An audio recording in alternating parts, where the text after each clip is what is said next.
Tonight, I want to start by giving you a question that I'm not really looking for an answer for, because it's not really for me to find out necessarily in this moment an answer from you. It's for you to begin to think about the answer to this question for yourself. All right? So the question is, why? The question is why?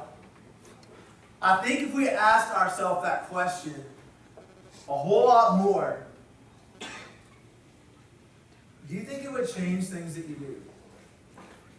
Think about it. If you asked yourself, why am I doing this, before you do it, sometimes would it change the action to come? Do you think it would? Yes, no. If you think, what is my motive for this? You know, is my motive just because? Is my motive because I feel like it? Is my motive because it's what you just do? Is my motive because everybody else is doing that? Is my motive, I don't know. I mean, all right? If we ask ourselves the question, why? I think a lot of our actions would change. And as we've been going through some of these stories from the Old Testament and kind of just wandering through them and keeping moving forward, tonight I'm going to bring up one that a lot of you, that if you've been in church for a while, you probably heard this set of stories that goes together, just a couple stories that go together. You've probably heard it a number of times. And hopefully tonight, what I'm actually going to bring you is a different kind of take on it and a different kind of look for you to relate to yourself today. For you to relate, how does that affect me today? And hopefully by the end of this, you'll see it. But it's coming out of Daniel. You know, in the book of Daniel, we read about some guys, and there was this king, and he'd taken over the people, and he's like, you know what? I want you to bring in some of the men to me. And he was going to turn around and bring them into his court. And he had a certain thing that he was going to do because he wanted the wisest, he wanted the best. And four of the men that he brought were Daniel, Shadrach, Meshach, and Abednego. How many of y'all know those four names? Daniel, Shadrach, Meshach, and Abednego. How many of y'all know those names? All right, so a lot of you, about 2/3 of y'all at least. All right. So these four guys, and those of you that don't know, you're going to find out real quick tonight. Those four guys, they came in.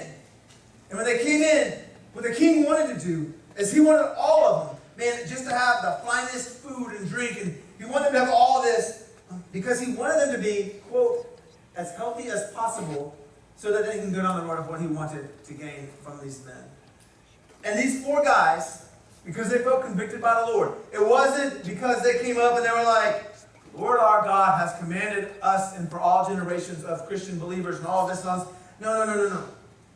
These four guys felt convicted. You know what? Right now we're blending in. And we know that we need to stand out for the Lord's sake. Little did they know what was going to come. Hear that statement again. They knew they needed to stand out for the Lord's sake. Okay? They had no idea things that were going to happen in their life shortly after. They had no idea. You see, God did. And so in Daniel chapter 1, there's a couple of verses, but really this main one, I believe, is verse 15. Just put it up there for me, if you will. At the end of the 10 days, because you have Daniel, the guard said, no, we can't not let you eat this food. Let me go ahead and leave 15 up there, but let me set up to it. Starting with verse 8 in Daniel 1, he says, Daniel resolved not to defile himself with the royal food and wine, and he asked the chief official for permission not to defile himself. He didn't just say, I'm not doing it. You follow? He asked the chief official for permission. He didn't just go, when the king gave these orders, this needs to be done. He did not disrespect the king. He went and sought permission. Is it okay if I don't do that? He sought permission. Okay? Now God caused the official to show favor and sympathy to Daniel. But the official told Daniel, man, I'm afraid of my lord and king who has assigned you food and drink. Why should he see you looking worse than any of the other young men your age? Then the king would have my head because of you. What he's saying is, He's wanting you guys to be all healthy. He's got this purpose. And if you don't take the choice food and drink, if you don't take what we deem as best, you're not going to look as healthy. You're going to look sickly. And I'm in charge of you. I'm supposed to take care of you and take care of you well. They weren't asking these men to come in and be impoverished. They were wanting to really take care of them in this moment. And I love Daniel's response. Daniel then says to the guard from the chief official, I'll point over Daniel, Hananiah, Mishael, Azariah, which is Shadrach, Meshach, and Abednego, please test your servants for 10 days. He gave us time. Just 10 days is all I'm asking. 10 days. Give us nothing but vegetables to eat and water to drink. Nothing but vegetables to eat and water to drink. And then compare our appearance with that of the young men who eat the royal food. And treat your servants in accordance with what you see. He's like, look, just give us 10 days. Just trust me. Give me 10 days. And at the end of that 10 days, look around at what you see. And then I love what he's saying. He's just saying, treat your servants in accordance with what you see. Let the fruit of this be done.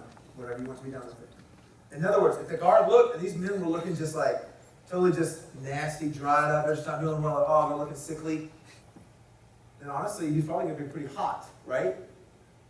You set me up, dude, because it's on my head. See, this chief official went out on a limb for Daniel and these guys. And so, Daniel basically gave him free reign. Whatever you need to do, when you look at us after these 10 days, then treat us accordingly. Treat us accordingly. We're making our bed.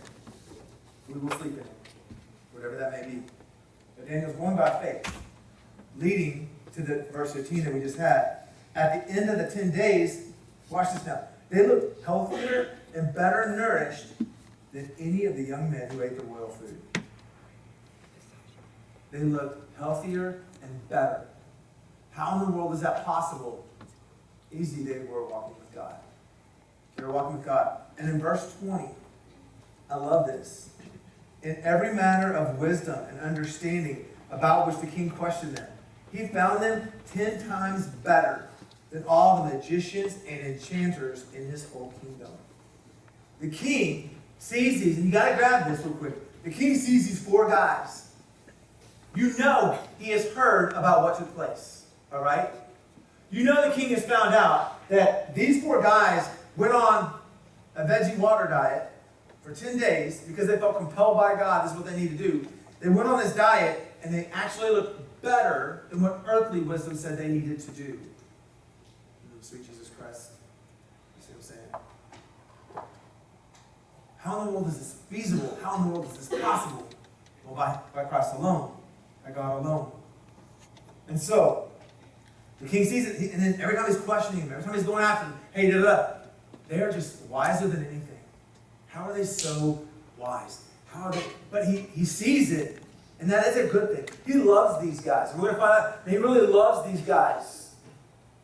They stood out, they stepped out on faith, which a lot of people don't ever do. These 4 guys, if something had gone wrong in this veggie water diet, do you know what could happen to them?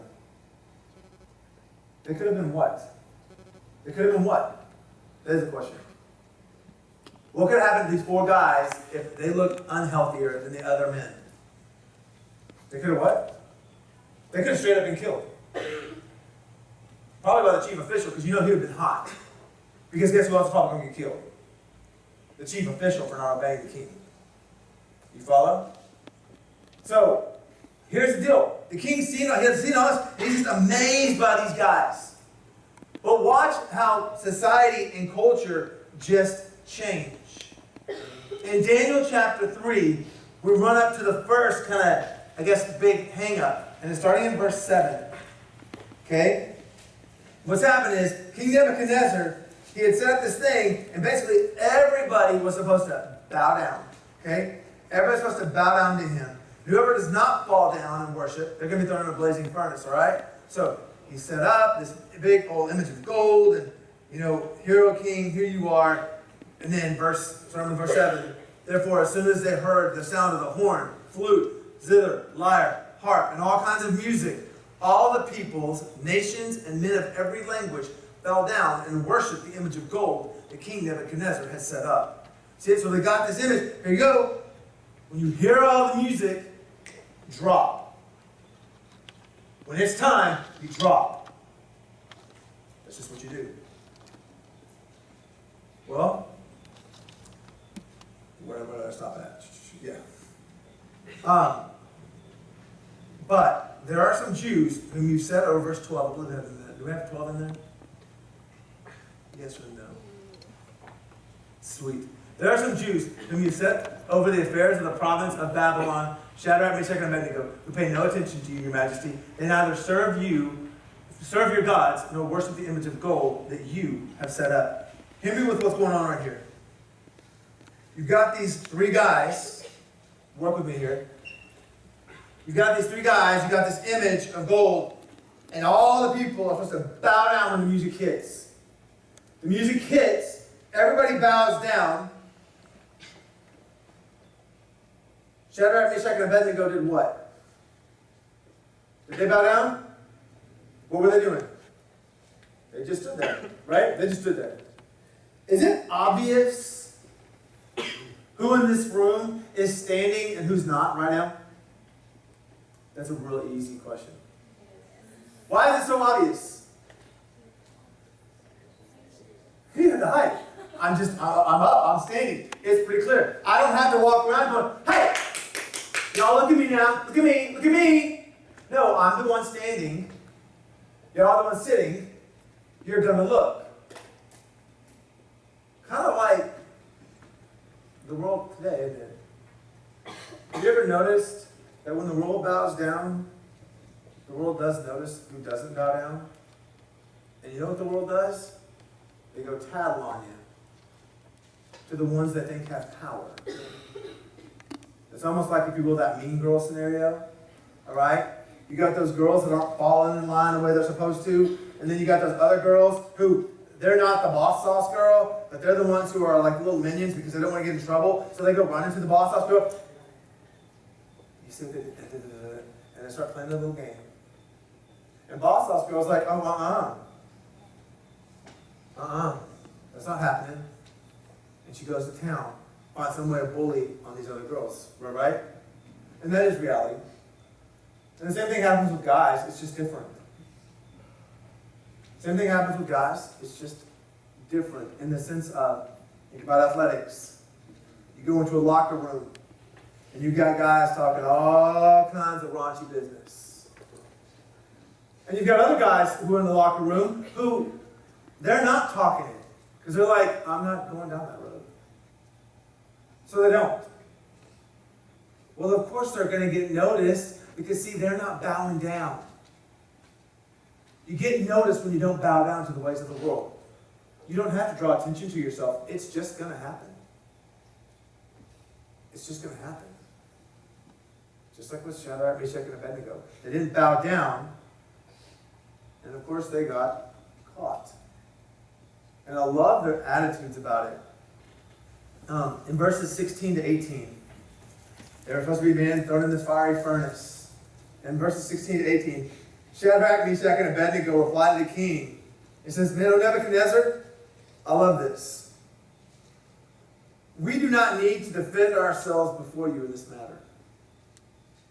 You catch that? You ever have somebody, like, you feel like you always got to defend yourself? Rest assured, if you're doing the right thing, just start stepping back going, I ain't got to. I'm kidding. I'm not even wasting the fight with you. I don't have to defend myself. And that's basically what they're saying. They're looking at the king, they're going, man, they're looking at this. Oh, we don't need to defend ourselves before you in this matter. I guess, man, he's the king. Yes, you do. No, I don't. Verse 17. If we're thrown into the blazing furnace, the God we serve is able to save us from it, and he will rescue us from your hand, O king. But even if he does not, then we want you to know, O king, that we will not serve your gods or worship the image of gold that you have set up. And then Nebuchadnezzar was furious with Shadrach, Meshach, and Abednego. His attitude toward them changed, and he ordered the furnace heated 7 times hotter than usual, and commanded some of the strongest soldiers in his army to tie up Shadrach, Meshach, and Abednego, and he threw them into the blazing furnace. Okay?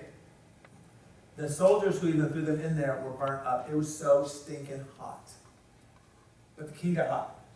Go back to the very beginning of this real quick. When the king saw these three guys, three in the fort, did he not consider them wiser than everybody else in his land?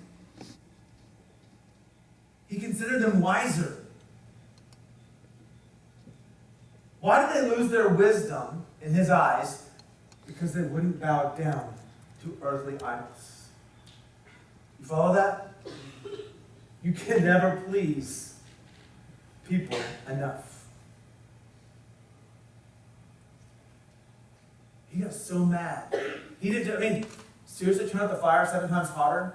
I don't know about y'all people, but if I get thrown into a fiery furnace, I'm really not concerned with the level of the fire.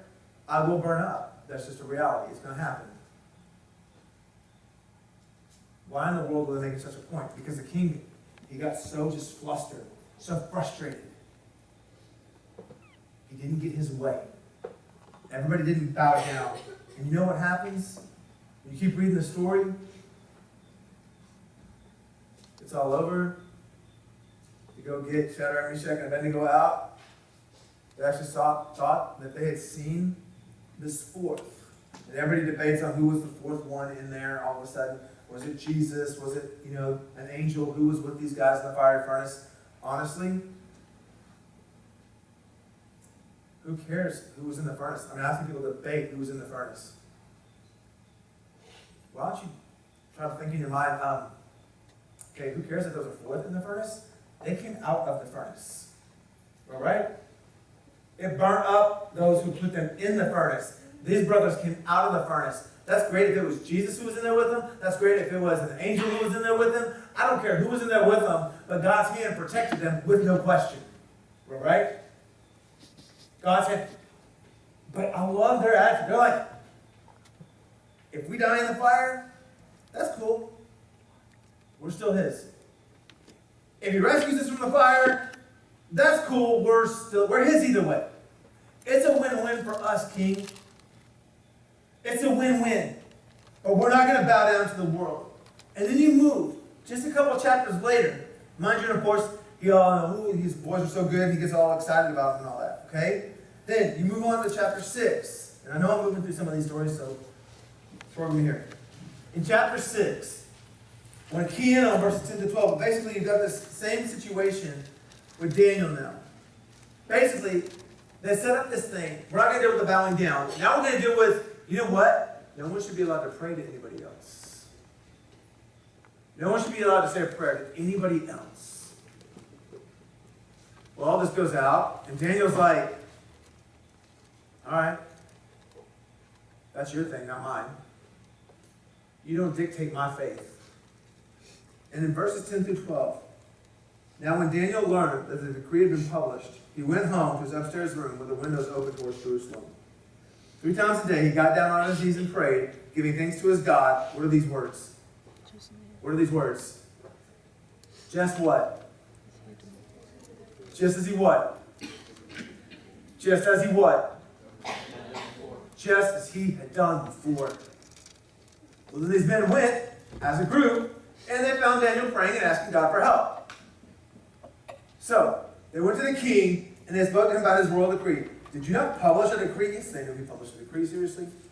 That during the next 30 days, anyone who prays to any god or man except to you, O king, would be thrown into the lion's den. And the king answers, the decree stands in accordance with the laws of the Medes and Persians, which cannot be repealed. So here's the deal. You've got number 4. Come on, king, wake up, baby. You got number 4 of these 4 guys, who now they're saying nobody can pray to anybody else. And for how many days? How many days? 30 days.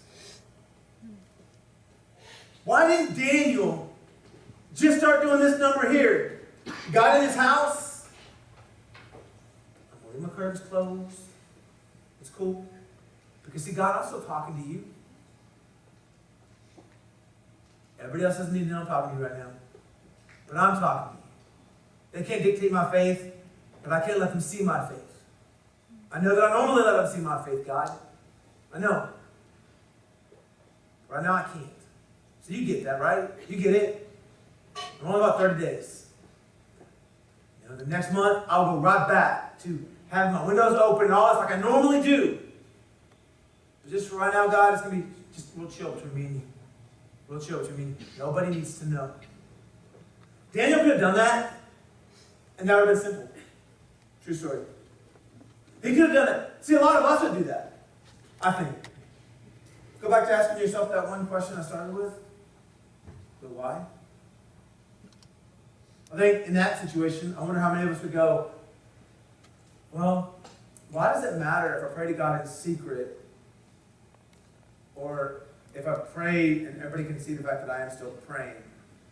I mean, after all, didn't Jesus say that we're supposed to go in our prayer closet?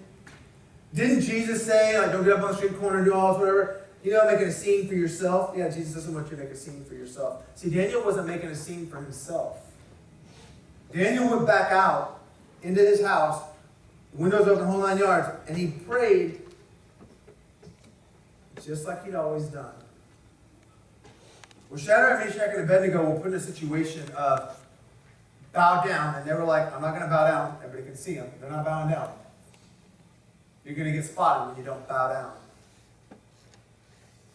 Daniel, on the other hand, was put in a situation to almost change his habits, to dictate and control his expression of faith. And Daniel's like, no, baby, that's not happening. That's cool. I'm going to keep doing what I'm doing. And you know what's crazy? These men, were they just passing by Daniel's house? What's going on over here? No, they went on purpose. They knew exactly what they were doing. They knew that Daniel would be right there doing exactly as he normally did, living out his faith. They knew that he would. They trusted that he would. That's actually kind of cool when you think about it. Connor, wouldn't that be something? If people knew, if I go around Connor at this time, I know exactly what's going to be happening. Because they know. If people are having some kind of and I'm not saying you got to be very cautious here. I'm not saying go look religious. Hear me on that. Hear me on that. But if people knew, I'm not going to ask Connor to go with me somewhere on a Sunday morning, because I know on a Sunday morning, Connor has every intention he's going to be at church. So I'm not even going to step in the way of that. Oh, but it'd be so cool. What if we got Connor to go with us to go do this? He may want to go do that, but let me help you out. He'd rather be with Jesus and with the believers than to go do that. Even if that's a great thing, he'd rather be with Jesus. More importantly, he can be with Jesus anytime. You're right, he can. He can. That's so true. You guys see what I'm saying here? Oh, wait, that means we have to recognize, why do we go to church? Why do we have expressions of faith that we do? Because see, Shadrach, Meshach, and Abednego, why didn't they just, when the music sounded, why didn't they just drop? Because all they had to do was go, God, we're just obeying the law. We're bowing down to it. But you know our hearts and you know our minds, and we're really just bowing down for you. You know that, God. Why did they do that? Oh, yeah. Because everybody knew bowing down in that moment is bowing down. Think about cussing for a minute. And I've hit this before, but where's the list of cuss words in the Bible? Where's the actual list of cuss words in the Bible? Anybody? Chapter, verse?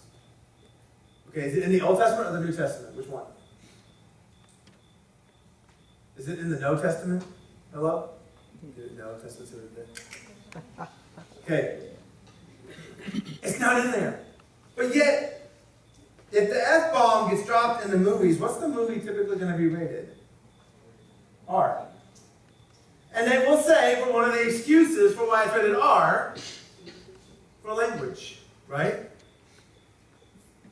When I think of movie people, as a generality, not as a whole, okay, there's always exceptions. When I think like Hollywood and those that set the standards and ratings for movies, I don't think Billy Graham and some of his preacher people are all sitting back there going, let's evaluate the movies. Ooh, they said a dirty word? No. Not acceptable. No.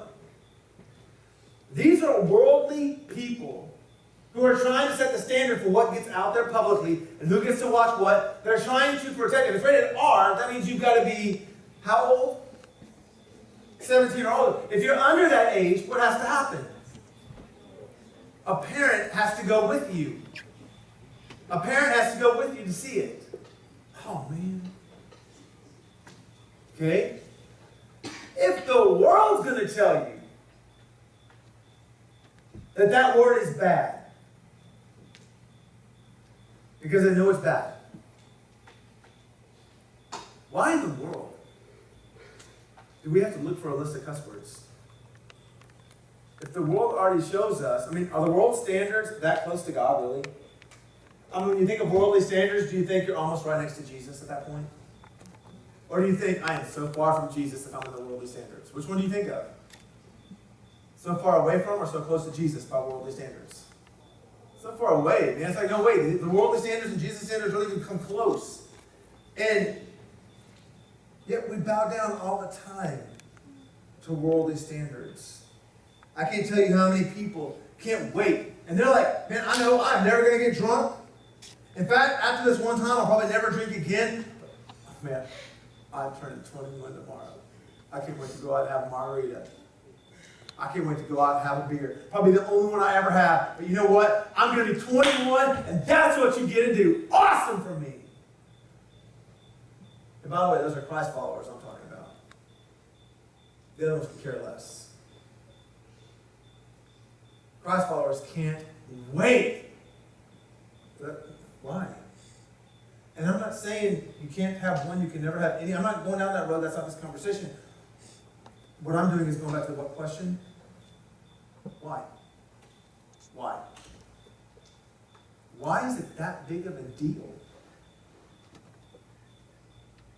I get the day you get to have your driver's license. And trust me, as a parent, there's a day I'm waiting for Jenna Montclair to have her license. It's a true story. Don't tell her that. I don't want her to get too excited yet. But I promise you, I feel like a chauffeur half the time. Okay, if I'm not here, I'm chauffeuring her somewhere. Can I wait for her to... How many of y'all have parents that agree with that statement that I just said? They're like, so glad you finally got you right, you know? They're like, seriously? I will do whatever it takes to get you a license, baby. You know, that happens, you know? And I'm telling you, there's fruit to that. But driving... Granted, we know there's laws that go with that, but driving in and of itself can be a really good thing. You know? It can be a really good thing. Different than the drinking conversation. Voting. Can't wait till I can vote. So I can have a voice in our country. You follow? What's the value of the other? Why? Why? Why do I do it? Why, when we come into worship, why do we sing? If you haven't noticed, the last couple of weeks have been different style in worship. There's some different instrumentation. We know that. Oh, where? That doesn't matter because it's not about what's up here. It's about who we're worshiping to. Who we're bringing our praise to. Because we don't just sing to sing. We sing to our King. Hello? These men could have bowed down. And in their hearts kind of set themselves apart. That's stupid. You don't bow down because you don't bow down. I'm not going to surrender to the ways of the world. I don't care that everybody's going to that movie. I'm not everybody else. I'm his. Heck, I'm not even my own. Who cares if they say, I shouldn't be going to church, or I shouldn't be doing this, or I shouldn't be doing that? The only thing about me that's going to change is honestly, I want to get more faithful. Not less faithful. The world could care less if you bow down. The world could care less if you hide your faith. But if you bow down, but if you don't bow down to the world, they will go tell on you to somebody. If you go hide your faith, there are some that are going to go tell on you to somebody. It's not you that they're caring about. It's your Savior that they're caring about. It's your faith in God. That's what they care about. It's not you. There's no other way for me to word this without having a self-esteem seminar almost here in a minute. It happened in Nilla's office earlier. But, hear me. No offense, love you, mean it lots. Brittany, they could care less how much you worship God or don't worship God for your sake. They don't want God in the picture, period. You are irrelevant to them. And if it's not you, it'll be somebody else. Again, it's not about you. It's about Him. You follow that? Because the world will just shift. The king saw these men as amazing. The king saw these men as so wise. He saw them as having it all together. He saw fruit. They were like, trust us. We believe in God. Just trust us. We know what we're doing makes no sense to you, but that's okay. We're not trying to make sense to you. We're not trying. We're just trying to get you, show you God. We're trying to get to show you our faith and who we believe in. Just trust me. All right? I trust you. And then they proved it. God proved it through them. And the moment it didn't work out the way that people were wanting to, they kept wanting to turn on. And even after the king busted those who tried to get Shadrach, Meshach, and Abednego in trouble, the same king goes down the same stupid road again. The same fight. And it's just ongoing. Your only option as a Christ follower, hear me on this, because this is the whole point of tonight's message. Your whole reason, your whole way to get through any of this as a Christ follower is this. You have to be willing to become consistent. Hear me. You got to be willing to become consistent. Disclaimer. Those that aren't willing to be consistent yet, you love them. We're going to hit that. You love them, you encourage them. But the why question is not about somebody else. I don't care what your motives are. I care what my motives are. And you can't care what his motives are. You got to care about your own. And you can't care what her motives are. What are yours? Why do you make the choices you make? Why do you do anything? You know. Christ tells us clearly in the New Testament, all over the place, all kinds of things. But I'm going to hit Romans 12. And I know this passage is not up there. Trust me on that one, but we're going to get there in a second. Romans 12, verses 1 and 2. Let me read it to you. I know a lot of you probably know it. But let me just read it to you here. Romans 12, 1 and 2. I love it. Therefore, I urge you, brothers, in view of God's mercy, to offer your bodies as living sacrifices, holy and pleasing to God. This is your spiritual act of worship. Offer your bodies as living sacrifices, holy and pleasing to God. Everything you do, whether you are running track, whether you are just sitting in the classroom, whether you are at homeschool, whether you're at Burger King flipping Whoppers, whatever you're doing. Whatever you're doing. Offer your body to Him as a living sacrifice. Holy and pleasing to God. Not the world. I want to please God. That's my spiritual act of worship. If I'm in here going, because of you I find my value, I need to be a Chick-fil-A remembering because of Him I find my value. I need to remember when I'm at the football game because of Him I find my value. I need to remember when I'm at home alone in my bedroom. Because of Him I find my value. that worship isn't just in a song in a moment. It's everywhere I go. All right? All right? Let's keep going. Verse 2 says, do not conform any longer to the pattern of this world, but be transformed by the renewing of your mind. Then you'll be able to test and approve what God's will is, his good, pleasing, and perfect will. In other words, don't conform to the world. Don't bow down. Don't adjust your faith to make it to where the world doesn't get offended by you. No. You keep living out your faith. You keep staying upright. Yes, people will notice you're not bowing down. Who cares? I'm not bowing down so people can notice. I'm not bowing down because I won't surrender to anybody else but Christ alone. Hello? Nobody else but Christ alone will I surrender to. And nobody is going to come tell me when I can and cannot pray. Whenever it's making a big deal how you can't pray at football games, how you can't pray at this, okay, they may not let you pray over a microphone, but you can still pray as you please. And nobody can stop you. You may not be able to do it in the certain formats that they're wanting it done. You can still pray. You can still gather around a group of teammates and pray. You as fans in the stands can still pray before the game starts for God to watch over what takes place that night. For God to use. I always pray. Whenever I was praying for the games, I always pray that God, that you would use the believers on that field, that you would use the believers in these stands to be lights for you, no matter what happens on that field. No matter what happens on the field. You may get schooled that night in football, but were you a light? Did you show how to handle it in the name and honor of Jesus Christ? You may be a singer and you get up in choir, and all of a sudden you blow it. And everybody knows that sour, raunchy note came straight out of your mouth. Okay, oops, nobody's perfect. But were you a light?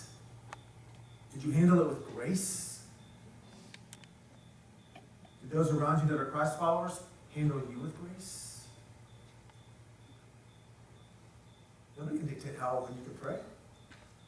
Don't get into the pattern of this world and be transformed by the renewing of your mind. How do I do that? I've got to stay close to Him. I've got to be looking to Him. I've got to be reading His Word. And then not just reading it to transform me. I've got to turn with it. I've got to apply with it. I've got to let it change who I am. If I've got a nice couple of transformers that are cars and I'm playing, I was down because I like transformers. But I'm playing with transformers on the ground. If I leave them as cars, am I using them for their full value? No. Because what do these things need to become? They're robots in disguise, baby. It's time for action. I'm holding back. I think a lot of us, see, our engines are dead before Christ. Our engines are dead before Christ. Our power source is gone. Hear me. We have nothing before Christ. We are dead in our trespasses and sins. We are dead in our trespasses and sins. We are dead. We have no energy source at all. And then we get Christ in this car of ours. And we start rooming around, doing our own little thing. And we don't want to stand up as that robot. We don't want to stand up as that. Yes, I just said that. We don't want to do that because we won't look like all the cars anymore.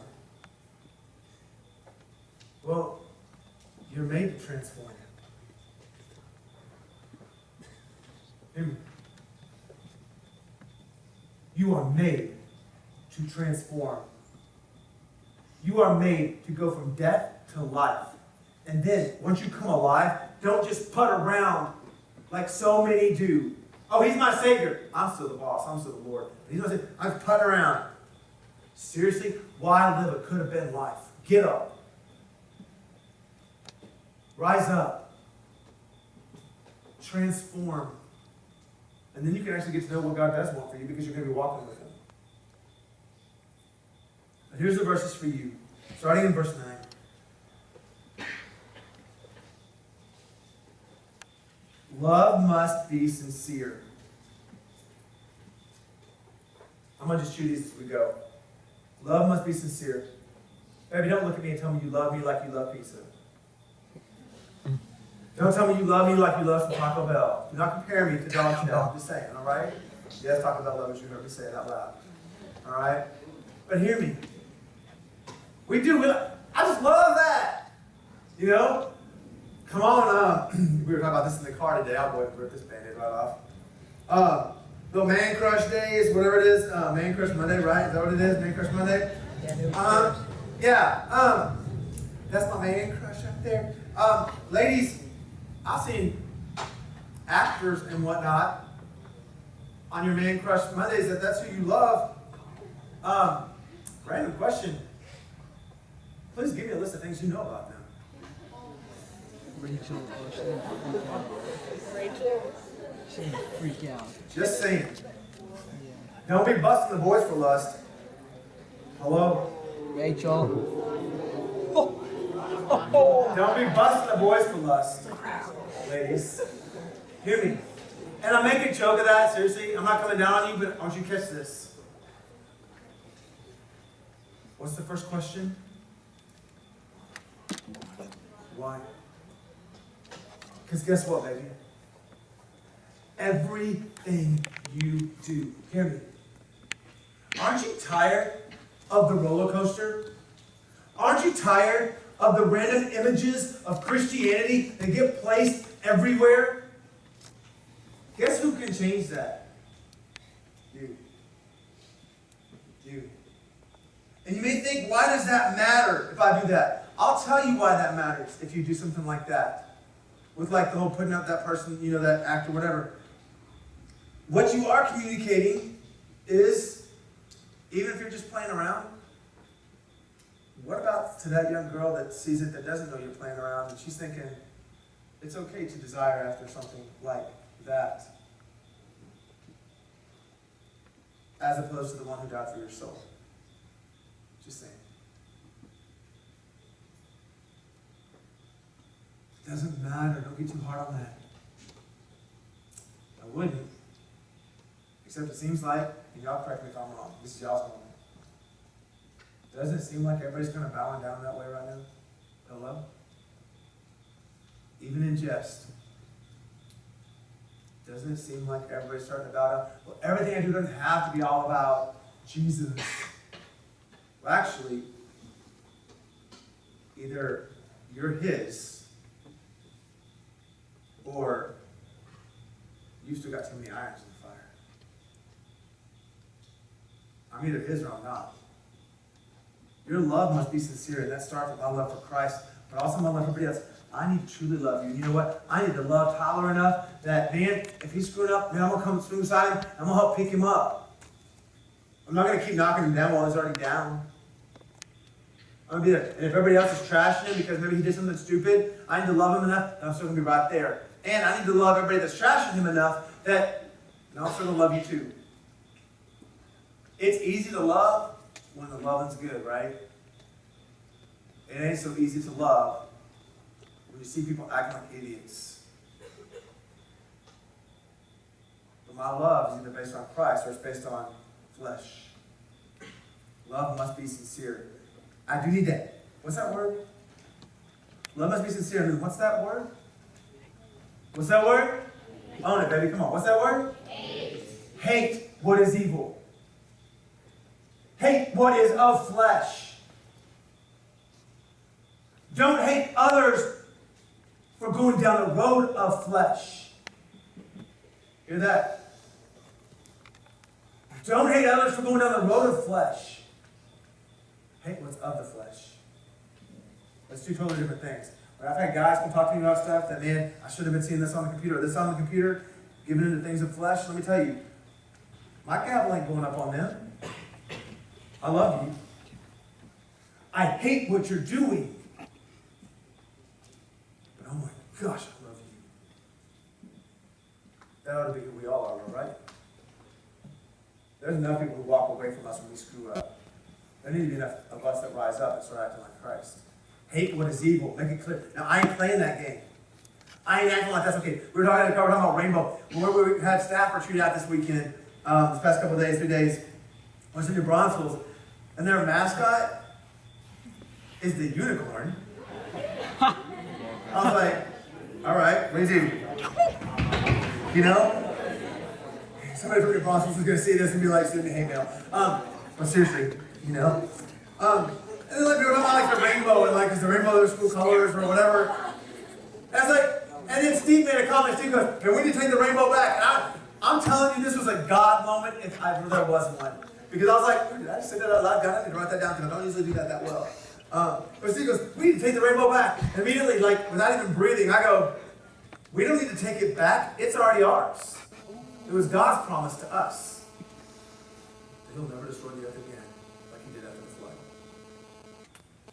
See, when the world thinks of the rainbow today, do they think of that promise? They're thinking about what?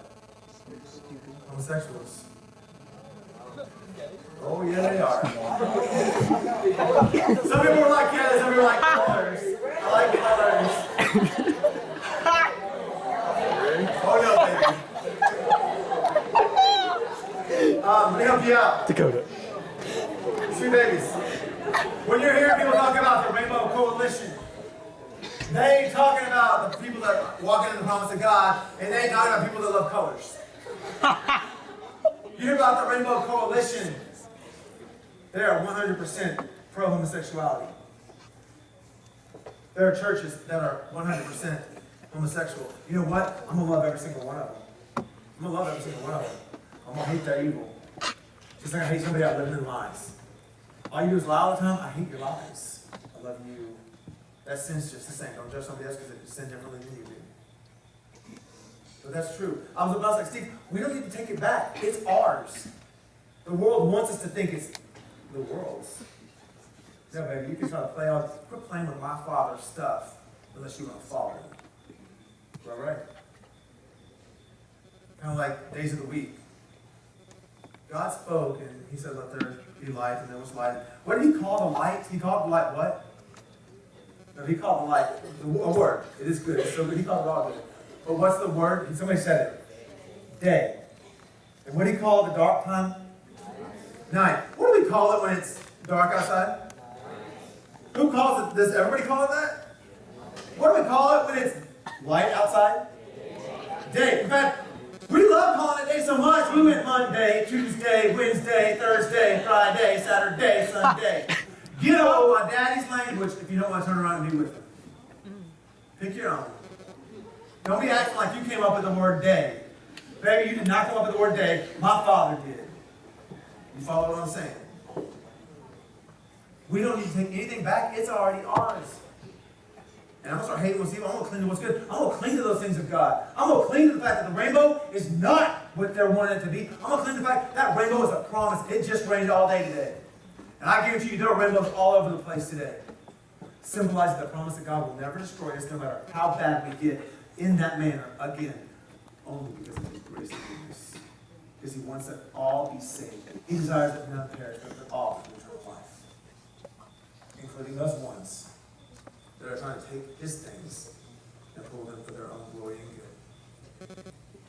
Be devoted to one another in brotherly love. Be devoted. Honor one another above yourselves. In other words, it's not all about you. Lift up others. Lift up others. Find ways to do it. Be creative. Never be lacking in zeal. But keep your spiritual fervor. Serving the Lord. And you keep going. And don't just, I'm not feeling it right now, so I'm really not going to be all about God. I don't care what you feel. Your relationship with God, if it's about a feeling, let's pray and talk about Jesus Christ tonight with you. How about that? Lisa does not always love me in the sense of, David, you just made me so happy today. Because sometimes I'm stupid. Okay, for those of you that didn't laugh, I'm sure you're sitting there in shock and awe that I could ever be stupid. Those of you that laughed, shame on you, we'll talk later. But seriously, Lisa, even when I do boneheaded, stupid things, you know what? She's still all about me. She's still all about me. Even when she's not feeling it.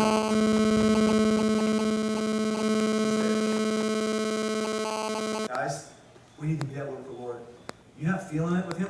That's great. You're still his. You're still his. Keep up. Keep going. Be joyful in hope. Patient in affliction. Faithful in prayer. Share with God's people who are in need. Practice hospitality. How are you doing in these categories? I'm going to have to run this because we're pretty much in. Bless those who persecute you. Ouch. Somebody tears you down. Give them a word of love and encouragement anyway. Bless those who persecute you. Bless and do not curse. They rejoice with those who rejoice. Be excited with them. Mourn with those who mourn. When somebody's crying, and I know that some people milk this too much, but whatever. When somebody's crying, who cares what you need to go do in that moment? Take a moment just to chill with them. Mourn with those who mourn. Mourn with those who mourn. I don't care if you don't like what they just got. I just got this new car. Be excited for me. I hate you because I don't have one yet. Still riding my unicycle. Be excited. They're happy. Be happy for them. Be happy for them. All right? Okay, keep moving. Live in harmony. Hear me. Live in harmony with one another. Don't be proud and be willing to associate with people of low position. You may be in a higher status in some form or fashion than others. In a worldly view. In a worldly view. Be willing to associate with those in a lower position. Because again, it's all level for the cross. The moment you think you're so much better, God has no problem humbling you. How about you just humble yourself and let Him lift you up instead? Totally different. Okay? Don't become conceited. Verse 17. Do not repay anyone evil for evil. Be careful to do what is right in the eyes of everybody. But I'm right when I say this. I don't care if you think you're verbally right. Do what is right. Sometimes doing what is right is more important than having to be right. If it's possible, as far as it depends on you, you can't do it with somebody else, but as far as it depends on you, live at peace with everyone. And don't take revenge, my friends, but leave room for God's wrath. Because it's written, man, it is mine to avenge. I will repay, says the Lord. On the contrary, if your enemy is hungry, feed him. If he's thirsty, give him something to drink. In doing this, he will heap burning coals on his head. Do not be overcome by evil, but overcome evil with good. In other words, some people are going to try to make your life horrible. I'm going to love you through it anyway. That's what your attitude needs to be. You want to treat me like trash every time I go to school? I'm going to still treat you with the love of Christ. Period. Period. It could be your parents at home. It could be random relatives. I don't know. So tonight I want to give you something for application purposes. I'm going to want everybody to have this. So after we pray, I'm going to want y'all just to chill. And Tyler, if you'll quickly handle this area. Maybe Larry, if you'll handle that area. Lana, if you'll handle this area. And then Olivia, if you'll handle this area right over here. I'm going to give you this. And it says develop the character. Basically all this is Romans 12, 9 to 21. That's all this is Romans 12, 9 to 21. List it out. And here's what it says at the bottom. Each and every day, focus on how to live this out. Work on what needs to be worked. Pray God works this in you. In other words, every day, I need to look at this. Am I hating what is evil and clinging to what is good? You know what, today, I really believe I was, but you know, I was not honoring others above myself. So God, I thank you that you helped me be focused on hating what is evil and clinging to what is good. Thank you for that focus, God, but man, I was not honoring others above myself. It kind of was all about me in a couple of spots today. So Father, I pray that you would just let me work on that tomorrow. Let me get that right. This is not a thing for you to look at and go, I can fake this and make myself look like Jesus. No, in time, the fruit will show for what it really is. When the storms come, when the drops come. You can fake it for so long, but then reality will set in. My prayers are you guys. Y'all are already starting to make differences. You guys have been bringing the random visitors all the time. You guys have been starting to really make differences. You're sending me texts going, hey, pray for me because I'm dealing with so-and-so at school, and I'm really trying to reach out to them. You guys are already trying to live out what I'm talking about right now. I believe that. I believe you're trying to start living this stuff out. Keep doing it for Christ and for His name's sake. Ask why. Why am I loving? Why does my love must be sincere today, God? Why does my love have to be sincere? God will show you why your love needs to be sincere. Why?